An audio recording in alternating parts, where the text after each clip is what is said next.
Oi, gente.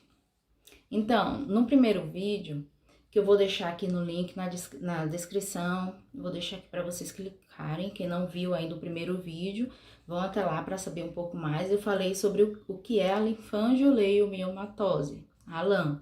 Então, quem não viu ainda o primeiro vídeo, vai lá saber o que é a doença, o que é essa doença rara. Nesse segundo vídeo, eu vou responder mais 5 perguntas sobre a LAM, certo? Mas essas 5 perguntas vão ser mais direcionadas a diagnóstico, sobre a questão do tratamento, sobre o que é recomendado a gente fazer ou não. E antes de mais nada, pedir a vocês também que compartilhem os vídeos, né, para as pessoas verem, saberem sobre a LAM, né? Curtir o vídeo, se inscrever no canal para dar visibilidade à linfangioleumioma-tose, tá? Então, a primeira pergunta: como é feito o diagnóstico da LAM? Bem, depende. Depende por quê? Pelo seguinte: se no primeiro momento a pessoa apresentar uma falta de ar progressiva, se bem que agora a gente está no meio da pandemia, né? A gente tem a Covid-19 e que tá tendo essa questão da falta de ar progressiva, mas aí tem outros sintomas relacionados à Covid, tá? Então a gente tira a Covid de cena. Então, vamos supor, você tá bem, você não tem nenhum sintoma de febre nem nada, você tem uma falta de ar progressiva. Ou você tem um pneumotórax, que eu falei no primeiro vídeo que era o pneumotórax. É um pneumotórax espontâneo. Então, o que é recomendado a pessoa fazer? Procurar, obviamente, o médico, né? E fazer uma tomografia computadorizada. Que essa tomografia computadorizada, ela vai então identificar se há presença de cistos pulmonares. Por que não uma radiografia? Porque a radiografia, ela provavelmente, possivelmente, ela não vai identificar esses cistos pulmonares, tá? Que são característicos da LAM. Esses cistos, eles só são visualizados em tomografia computadorizada. Então, o primeiro momento é realizar essa tomografia computadorizada. Após esse achado, né, dos cistos, é necessário, portanto, se juntar a outras características clínicas, tá? E aí tem um outro exame que também é importante ser realizado, que é o exame da função pulmonar. E tem a espirometria, que já é conhecida, né, por muitas pessoas, né, que é o exame da função pulmonar tradicional. E tem a pleximografia, que é um exame da função pulmonar em que ele traz mais algumas considerações a respeito da função pulmonar. Nesse exame, ele vai falar um pouco, vai falar, na verdade, como é que está a sua função pulmonar. Então, vai ser mais um exame a ser considerado juntamente com a tomografia para indicar, né, dar o indicativo, a sugestão da linfangioleumioma-tose, certo? E aí, achado na tomografia os cistos. Na questão da função pulmonar, você tem queda da função pulmonar ou alterações na disposição de dióxido de carbono e algumas outras características desse exame, já se junta a mais esse achado. E outros achados clínicos, como lesões cutâneas, né? A questão da lesão cutânea, ela é associada, por exemplo, a quem tem a LAM, associada ao complexo de esclerose tuberosa, que eu falei, né? Que tem a LAM, um tipo de LAM, que é a LAM associada à esclerose tuberosa, que é uma outra doença. Então, já pode ser levado em consideração também, né? E aí o diagnóstico de esclerose tuberosa e LAM associada à esclerose tuberosa. Os angiomiolipomas renais também, que eu falei no primeiro vídeo, né? Então, é uma outra característica também a juntar ao diagnóstico. Linfangioleumioma abdominais, que eu também falei que podem ter alterações nos linfonodos, né? E aí, tudo isso associado, portanto, a essa tomografia, né, vai dar esse diagnóstico de linfangioleiomiomatose. Tem também um exame de sangue chamado dosagem do fator de crescimento do endotélio vascular, é o VEGF-D. E se ele estiver elevado, bastante elevado, é considerado que a pessoa, portanto, é portador de LAM. Só que esse exame aqui no Brasil, ele é bem difícil. Eu mesma não fiz. A gente não encontra facilmente esse exame aqui no Brasil, e daí ele não pode ser encaixado dentro desses achados clínicos para nós brasileiros, tá?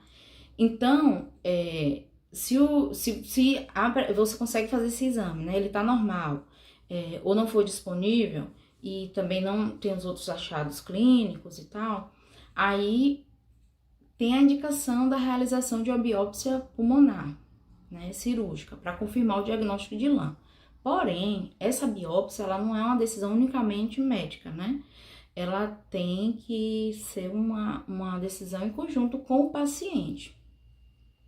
E, voltando, se houver a presença, por exemplo, do angiomiolipoma renal associado aos cistos pulmonares, que são característicos da LAM, tem toda uma característica desses cistos, já é considerado. Há uma junção desses fatores que eu falei. Mas o primeiro passo, portanto, é o achado desses cistos através de uma tomografia do tórax, porque a radiografia não vai identificar esse cisto, tá? Aí a segunda pergunta: há um tratamento para a LAM?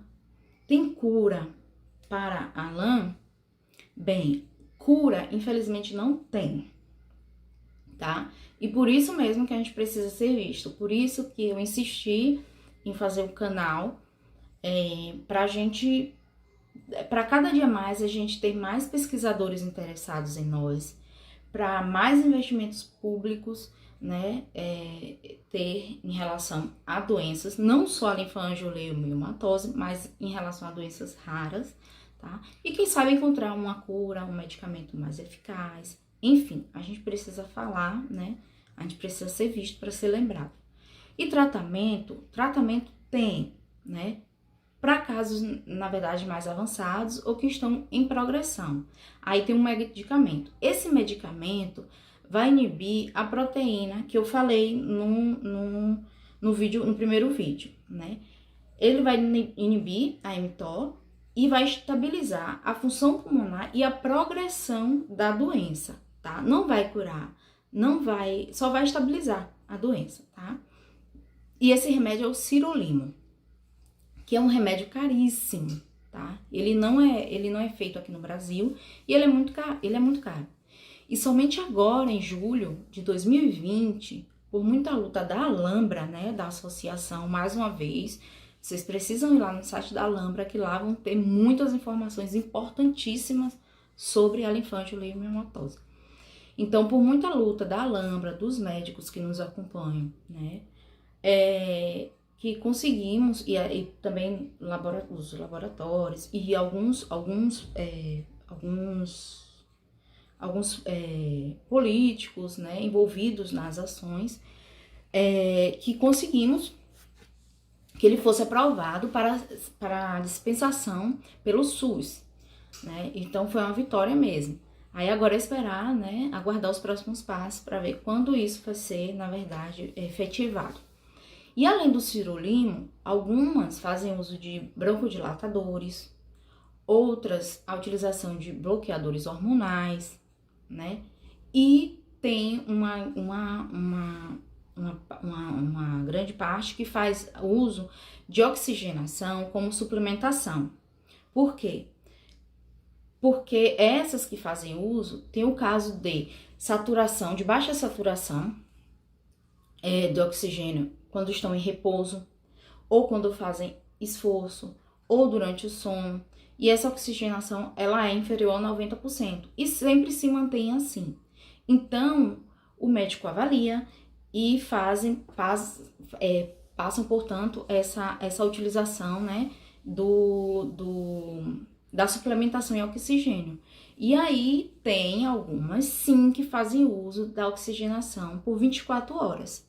tá? Tem algumas que não precisam fazer oxigenação por 24 horas, mas tem aquelas que precisam sim fazer oxigenação por 24 horas, tá? Então, tem esse grupo que tá com a doença um pouco mais avançada e aí faz essa oxigenação por mais horas.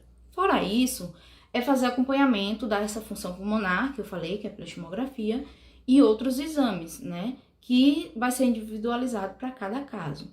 Meu exame que eu faço é o da função pulmonar, né? Que eu faço a cada 7 ou 8 meses. Por conta da pandemia, quando eu ia fazer meu exame, veio a pandemia, então vai fazer um ano que eu fiz, mas como tá tudo bem, eu tô ótima, não tem problema algum, tá? A terceira pergunta, quem tem LAM pode fazer exercícios físicos? Gente, pode e deve, né? Os médicos recomendam, tem uma médica que ela dá palestra e ela fala, vocês devem fazer atividade física. É essencial para todos nós, portadores, né, que mantermos essa vida saudável com boa alimentação, né, e a boa alimentação é em relação a uma alimentação bem nutritiva para qualquer ser humano, e uma atividade física regular como para qualquer ser humano. Mas como para qualquer ser humano, toda pessoa tem que saber seu limite, né, sua condição física e ter principalmente um acompanhamento de um profissional para aquela situação, né? Mas pode sim, dentro de cada limite de cada pessoa. A quarta pergunta. Existe algum tipo de restrição para as portadoras? Bem, eu não diria que tem uma restrição, mas tem algumas recomendações, né? Por exemplo, pacientes que estão com pneumotórax, né? Elas não é aconselhável que elas façam viagens aéreas, né? Porque o pulmão está debilitado, né? A gente pegar voo, então não é aconselhável. Nas outras situações, né? Nas outras que tá tudo ok, não há contraindicação, mas deve se individualizar. Então, deve se conversar com seus médicos, né? Porque a cabine está pressurizada, então pode acontecer alguma coisa com a portadora que está com pneumotórax, tá? Então, não se deve viajar. E as que não tem, tudo bem, mas deve conversar com seu médico. Evitar altitudes elevadas, porque pode ocasionar pneumotórax. Essas altitudes elevadas, acredita-se que acima de 2.500 metros de altitude. Evitar mergulhos em águas profundas, também para evitar pneumotórax. E para mulheres em idade reprodutiva, deve-se considerar uma introdução de algum método contraceptivo, sendo que esse método também deve ser individualizado, né? E como eu falei no outro vídeo também, de que acredita-se que a LAM, ela é como se ela fosse alimentada pelo estrógeno, né, que é um hormônio feminino. Daí há indícios que apontam que a gravidez acelera a progressão da doença, né, justamente por causa dessa dependência do estrógeno. Daí essa indicação de contraceptivos. E esses contraceptivos, portanto, não devem conter derivados de estrogênio, tá? Aí tem toda uma discussão com relação de alguns alimentos, né, que tenha soja ou alimentos que tenham o fitoestrógeno, que é uma substância vegetal que é parecida com o estrógeno, que é o hormônio feminino. Então tem toda uma discussão, tá? Não é que a gente não pode comer soja, a gente não pode comer grande quantidade, porque se parece com hormônio, pra gente não vai fazer bem, certo? Mas é toda uma discussão, como eu falei. E no caso das que fazem uso do sirolimo, que é um imunossupressor, ou seja, vai baixar a sua imunidade, tem que ter, tem outras recomendações, até mesmo com algumas vacinas que elas não podem tomar, né? Então, tem toda uma outra recomendação, que aí precisa ser vista com seus médicos. E tem uma pergunta que essa é assustadora para quem é portadora, descobre o diagnóstico e vai até a internet e dá de cara com ela, que é verdade que depois do diagnóstico de LAM, a pessoa só vive 10 anos?